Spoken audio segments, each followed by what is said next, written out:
दोस्तों, ईरान अमेरिकी सैनिकों पर कहर बनकर टूट पड़ा है। ईरान ने मिसाइलों और ड्रोन से अटैक किया है अमेरिका के मरीन सोल्जर्स पर, जो कि कुवैत के आइलैंड पर आए थे खर्ग आइलैंड पर कब्जा करने के लिए। अमेरिका का ये बहुत बड़ा प्लान ईरान ने मौजूदा वक्त में फेल कर दिया है। बीते कई दिनों से खबरें चल रही थी कि अमेरिका खर्ग आइलैंड, जो कि ईरान का है, वहां पर कब्जा करने के लिए या फिर वहां पर अपने सैनिकों को उतारने की तैयारी कर रहा है और इसके लिए अलग अलग जगहों से अमेरिका के सैनिकों को मिडिल ईस्ट में बुलाया जा रहा था। इस बीच खबर सामने आ गई है कि कुवैत में जैसे ही अमेरिकी सैनिक लैंड होते हैं, तुरंत ईरान का हमला हो जाता है, ड्रोन और मिसाइलों से अटैक होता है, जिसके बाद कई सैनिकों के मारे जाने की और बहुतों के घायल होने की बात भी कही जा रही है। खबर देखिए, खबरों में लिखा हुआ है, नेशनल हेराल्ड के हवाले से खबर है, जिसमें लिखा है IRGC claims strike on US marines in Kuwait, hit on landing craft in Dubai. यानी कि दुबई में भी हमला हुआ है और कुवैत में भी लैंडिंग क्राफ्ट पर हमला किया है ईरान ने। और इसके साथ में आरटी के हवाले से भी लिखा गया है कि large number of US marines killed in suicide drone plus missile attack in from Iran, complete elimination of American soldiers from land of Muslims। यानी कि अमेरिकी सोल्जर्स को पूरी तरह से निस्तनाबूद कर दिया है, खत्म कर दिया है ईरान ने। यहाँ पर इस बात को वो कह रहे हैं और इसके बाद आईआरजीसी का बड़ा क्लेम सामने आता है। लेकिन उससे पहले आप मैप में खर्ग आइलैंड को भी देख लीजिए कि आखिर ये कहां पर है, ताकि आपको समझ में आ जाए कि किस तरीके से खर्ग पर कब्जे का प्लान बनाया जा रहा था अमेरिका की तरफ से। और मुस्लिम देश जो हैं, जो गल्फ कंट्रीज हैं, उनमें से ही जो कुछ कंट्रीज हैं जैसे यूएई, सऊदी अरब और कुवैत, ये वो कंट्रीज हैं जो कि अमेरिका की मदद कर रही हैं ईरान के खर्ग आइलैंड पर कब्जा करने के लिए। कुवैत का जो बुबियान आइलैंड है, ये खर्ग आइलैंड के बिल्कुल सीध में पड़ता है। मैप में आपको दिखाई दे रहा होगा, एक कोने में बुबियान आइलैंड है, ये कुवैत का है, कुवैत सिटी इसके बगल में है। और इस बुबियान आइलैंड के जस्ट सामने बहुत छोटा सा खर्ग है। खर्ग में ईरान के पावर प्लांट है, वहां से ईरान का 90% तेल जो है वो वहां पर प्रोड्यूस किया जाता है, रिफाइन किया जाता है।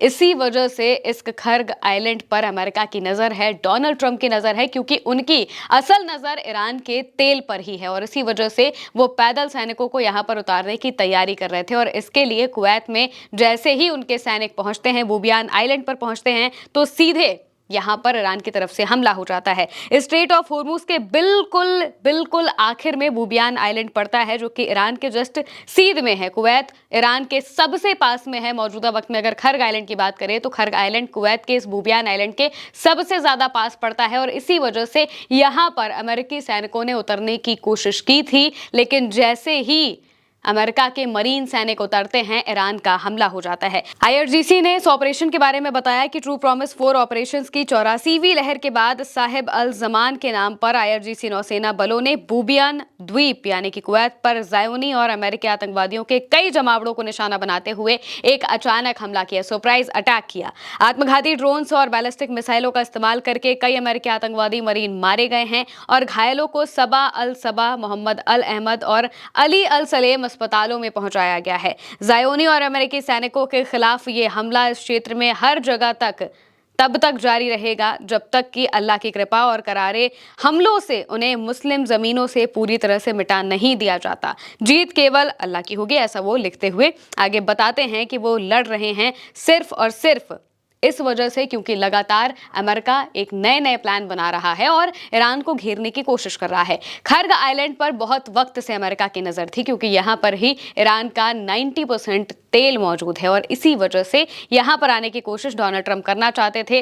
क्योंकि जैसे ही डोनाल्ड ट्रंप अचानक से अपने सुर बदलते हैं, कहते हैं कि सीज फायर करना चाहिए, अब लड़ना नहीं चाहिए, या फिर होर्मुज स्ट्रेट मैं और अयातुल्ला मिलकर कंट्रोल करेंगे, जो कि कल तक ये कहा करते थे कि होर्मुज स्ट्रेट पर उनका कब्जा होगा या फिर ईरान में उनकी सत्ता होगी। वो अचानक से इस तरह से जब सुर बदलते हैं तो इसका सीधा सा मतलब यही था कि डोनाल्ड ट्रंप गुमराह करने की कोशिश कर रहे थे और इस बात को ईरान भी जानता था। इसी वजह से ईरान ने कहा था कि ये बड़बोले पने वाली बात है, ये अपने पास रखे, हमें कोई नेगोशिएशन नहीं करना है, हम अपने हिसाब से सारे के सारे काम करते रहेंगे। और जब ये खबरें आने लगी कि पैदल सैनिक उतारे जाएंगे तो इसके लिए भी ईरान बहुत पहले से तैयार था। खबर तो ये भी आ रही है कि खर्ग आइलैंड में कुछ अमेरिकी सैनिक जब पहुंचने की कोशिश करते हैं तो उन्हें वहां पर कैदी बना लिया गया है। ईरान की सेना की तरफ से उन्हें कैद कर लिया गया है और वो अपना ऑपरेशन कंप्लीट नहीं कर पाए हैं। अमेरिकी सैनिक ईरान की गिरफ्त में हैं। ये भी अलग अलग खबरों में कहा जा रहा है, लेकिन इसको लेकर कोई पुख्ता जानकारी बड़े सोर्स से नहीं है। इस वजह से हम इसे आपको अभी उस तरीके से नहीं बता रहे हैं। हालांकि खर्ग पर पहले ही ईरान ने बहुत बड़े बंदोबस्त कर रखे हैं। वहां पर उन्होंने मरीन्स बिछा दिए हैं। वहां पर एयर डिफेंस सिस्टम इतना तगड़ा लगा दिया गया है कि वहां पर अगर अमेरिकी सैनिक उतरने की कोशिश करेंगे तो उनके लिए बहुत बड़ा खतरा होगा। साथ ही साथ में ईरान के जो ट्रूप्स हैं, उनके जो अपने सैनिक हैं, वो भी खर्ग आइलैंड पर बड़ी तादाद में पहुंच चुके हैं ताकि उसे प्रोटेक्ट किया जा सके। और दूसरी तरफ आसपास जहां पर भी खतरा दिखता है, जहां पर भी लगता है कि अमेरिका के सोल्जर्स आने की कोशिश करेंगे, तो सीधे वहां पर हमला कर दिया जाता है। जैसे कि कुवैत में, कुवैत के बुबियान आइलैंड पर आने की कोशिश अमेरिकी सैनिक करते हैं और वहां पर मिसाइलों और ड्रोन से अटैक हो जाता है। ईरान की तरफ से ये बड़ा अटैक किया गया है। साथ ही साथ सऊदी अरब में भी ईरान ने अटैक किया है। सऊदी अरब में अमेरिका का एयरबेस है, प्रिंस सुल्तान एयरबेस। यहां पर भी ईरान अटैक करता है, सैटेलाइट इमेजेस जारी करता है और इस अटैक को लेकर तो बाकायदा पुख्ता खबरें भी सामने आ गई हैं। वॉल स्ट्रीट जर्नल के हवाले से, टाइम्स ऑफ इजराइल के हवाले से ये बातें कही जा रही है कि अमेरिका के बहुत सारे सैनिक इस हमले में घायल हुए हैं, जो कि सऊदी अरब में अपने एयरबेस पर मौजूद थे। सैटेलाइट इमेज में दिखाई दे रहा है कि अमेरिका के KC-135 जो रिफ्यूलिंग प्लेन्स हैं, जो कि उस एयरबेस में तैनात थे, वहां पर पार्क किए गए थे, उसको भी बड़े लेवल पर डैमेज हुआ है। 2 से 3 प्लेन करीब बताए जा रहे हैं कि डैमेज हो चुके हैं, क्योंकि बहुत बड़ा हमला यहां पर मिसाइल से और ड्रोन से ईरान की तरफ से किया गया था। इसको लेकर खुद तेहरान टाइम्स के हवाले से लिखा गया है, वॉल स्ट्रीट जर्नल को कोट करते हुए लिखा गया है कि the wall street journal reported that several American soldiers were also injured in today's Iranian attack on the US base in Saudi Arabia. 10 US occupation soldiers were injured, 2 are in critical condition। है कि कुल 12 जो अमेरिकी soldiers हैं वो घायल हो चुके हैं। टाइम्स ऑफ इजराइल के हवाले से भी यही बात लिखी गई थी कि US troops wounded, several refuelling planes damaged in Iranian attack on Saudi airbase. Saudi अरब के एयरबेस पर ईरान के अटैक की वजह से अमेरिका के बहुत सारे सोल्जर्स घायल हो चुके हैं, बहुत सारे रिफ्यूलिंग टैंक्स तबाह हो चुके हैं और अब तो मरीन सोल्जर्स को भी ईरान ने निशाना बना दिया है और उन पर भी कहर बनकर टूटता हुआ दिखाई दे रहा है। फिलहाल के लिए मेरे यानी कि महिमा के साथ इस खबर में इतना ही। आप देखते रहिए उल्टा चश्मा यूसी।